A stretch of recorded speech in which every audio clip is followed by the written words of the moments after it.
Recently, I've been replaying Ace Attorney on Switch, which, if you haven't played it, first of all, this game is very much full of spoilers, so just be warned. And second of all, please play it immediately, because this game is amazing. I assure you that you'll fall in love with the game's charming characters, ridiculous plot twists, and weird dystopian judicial system. But anyway, I'm not here to sell you on playing Ace Attorney. Replaying this game has reawakened me to one of my favorite ships of all time. And if the fandom is anything to go by, it might be one of yours too. That's right, Narumitsu shippers, this one's for you. Phoenix Wright and Miles Edgeworth are so popular together that even according to Nintendo Gamer's Top 25 Greatest Nintendo Romances, they're basically official. But as our favorite lawyer dads would say, conjecture is nothing without proof. And so, I would like to present to you decisive evidence supporting the Narumitsu ship. Take that! Okay, so there's a lot of shippers gold to sift through throughout the entire series, but I've only played the original trilogy, so we're going to focus on that. And we're going to start from the beginning of the timeline. A budding friendship begins in 3rd grade, when Edgeworth defends Phoenix during a class trial where Phoenix is accused of stealing Edgeworth's lunch money. This event left such an impression on Phoenix that even though they were only friends for a year, Phoenix decides to dedicate his entire life path to becoming a defense attorney like Edgeworth. Yes, Maya, he literally became a defense attorney for Miles Edgeworth. This decision only solidifies further in college when Phoenix hears rumors of the demon prosecutor that Edgeworth has become. Phoenix doesn't believe it and tries to get in contact with Edgeworth to confirm that the rumors aren't true. After being ignored, Phoenix decides that Edgeworth can't avoid him forever if they end up on opposite sides of the courtroom. Definitely something I look for in a career, the possibility of bumping into my long-lost childhood friend to save them from themselves. Speaking of Nick's college days, some may point to his dating Dahlia/Iris as proof that Phoenix is straight. Because as we all know, there are only 2 sexualities in this world, gay and straight. It's almost like Phoenix can't possibly be attracted to 2 or more genders. Or, that sexuality is fluid and identity can change over time. To this point, I'd like to refer you to Exhibit A, a comparison of Phoenix's outfit to the colors of the bisexual flag. Yeah. Speaking of sexuality headcanons, I definitely headcanon Edgeworth as gay ace, but that's a story for another time. At this point, we've finally caught up to the events of the first game, where Phoenix and Edgeworth meet again for the first time in like 15 years. Phoenix pretends to play dumb with Gumshoe that he doesn't know who Edgeworth is, but of course he knows who Edgeworth is, he's only been chasing after him for 15 years. Oh Phoenix, you scamp. You may be able to fool Gumshoe, but you can't fool us. Their first court case against each other is full of delightful courtroom banter, as if they weren't friends for only 1 year in 4th grade. I'm sorry if this is getting repetitive, but I think it bears repeating because, seriously, dudes. The second case is where things really start heating up, though. You can tell that Edgeworth's icy heart is moved by Phoenix's unwavering faith in his clients, and perhaps also by his bumbling unorthodox bluff tactics. By the end of the case, Edgeworth has decided that the truth is more important than his win record, and in a heartwarming show of camaraderie and character development, joins Phoenix in accusing the witness of murder, because that's how the law works. This case has made Edgeworth all kinds of confused, leading to the infamous line that started it all. Oh, Edgy. That's what we call a crush, dear. At this point, I feel like I could have just left this video at this conversation and just called it a day, but wait, there's more, friends! There's 2.5 games worth of more. This time, it's Edgeworth who's accused of murder, and of course Phoenix has to help him, because childhood friends! Edgeworth, in a misguided and poorly phrased attempt to preserve Phoenix's reputation, or maybe just because he's tsundere, tells him that he doesn't want Phoenix to defend him, but Phoenix ignores this and decides to investigate anyway. He meets up with Gumshoe, who tells him that Edgeworth has basically been gushing all about him since the last case, which I guess Phoenix interprets as a bad thing, but the shipper in me believes otherwise. I honestly just wish I could show every interaction between Phoenix and Edgeworth throughout Turnabout Goodbyes here, but that would probably make this video 10 times longer than it already is, so I won't. We haven't even touched Justice for All yet, not to mention Trials and Tribulations.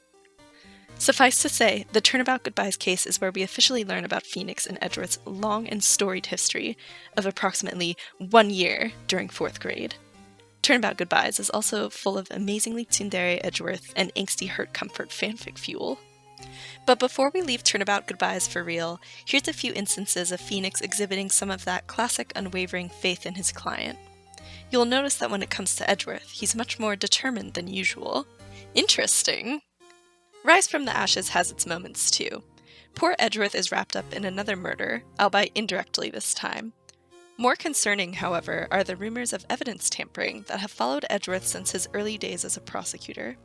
Our poor boy just can't catch a break. And come on, Phoenix, he does not need this from you right now. We are also treated to some other tidbits from Edgeworth's past, courtesy of his biggest fanboy, Phoenix Wright. Aw, cute baby Edgy. Basically, the main point of this case is for more Edgeworth character development, and to give him as hard of a time as possible to set up more background for what happens in the next game. Also so that we can see Phoenix worrying about him as well. Justice for All is sadly lacking in Edgeworth content compared to the first game, but we do get to see Phoenix acting as if his heart's been broken by a certain handsome prosecutor who left the country unexpectedly. After the events of Turnabout Goodbyes and Rise from the Ashes, Edgeworth has become even more confused about what it means to be a prosecutor, and also probably about his feelings for Phoenix.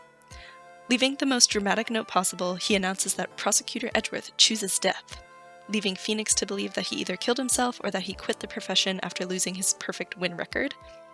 It doesn't really matter which, because both are apparently equally as damnable in Phoenix's eyes. Hurt and disappointed that Edgeworth isn't the person he thought he was, Phoenix can't even stand to hear his name and reacts strongly whenever Maya asks what happened. Their reunion scene halfway through Farewell My Turnabout features an Edgeworth who has finally sorted out his feelings, and a Phoenix who's fixing for a fight to make up for a year's worth of heartbreak. Yeah, I see you, Mr. Your hatred for me is one-sided, Edgeworth. You finally figured it all out, huh? Throughout this case, Phoenix keeps pretending that he doesn't care that Edgeworth is back and doesn't need his help saving Maya from an assassin who's definitely not kidnapping her to protect his shady client from being found guilty of murder. He's just doing it for fun, I guess. Anyways, this case is significant because Phoenix and Edgeworth realize that they trust each other to do the right thing, which in this universe means finding out who the true murderer is. Lawyering be damned. I'm a sucker for healthy relationships formed on a bedrock of trust, so this shit just melts my heart. Moving on to Trials and Tribulations, we find that Edgeworth is once again sadly MIA for most of the game. It's like, what am I even playing this for, people? But it's worth slogging through the testimonies of all the weird dudes in the filler cases just to get to the Bridge to the Turnabout case. While Phoenix investigates a murder involving a girl who looks suspiciously like his college ex-girlfriend, Edgeworth, who's been traveling abroad as he's wont to do, suddenly gets a call in the middle of the night from their childhood friend Larry Butts.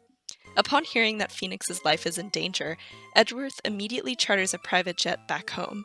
You know, as you do, for your childhood friend.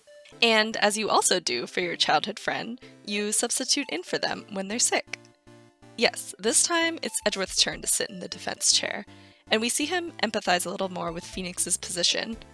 We also see that Phoenix has graduated in a big way from childhood friend to a dear and indispensable friend, as well as a partner.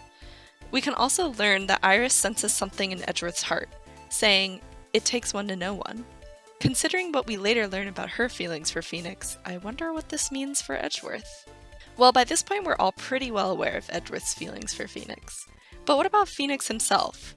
And to this I present Exhibit B, the earthquake scene. When an earthquake strikes the temple, who is his first concern? That's right, it's Edgeworth. Even though Maya is in the more immediate danger of being crushed in a cavern. He also takes some time to comfort Edgeworth, going as far as to wish to hug it out with him and to take Edgeworth's mind off his fear and regret by chatting about things completely unrelated to the case. Well, that's a wrap! And this is all just in the original trilogy, to say nothing of the content in subsequent games.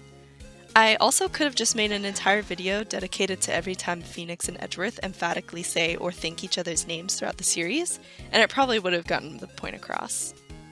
Anyway, thanks for coming to my TED Talk about lawyers in love. I'd love to hear about your favorite ships from this series too.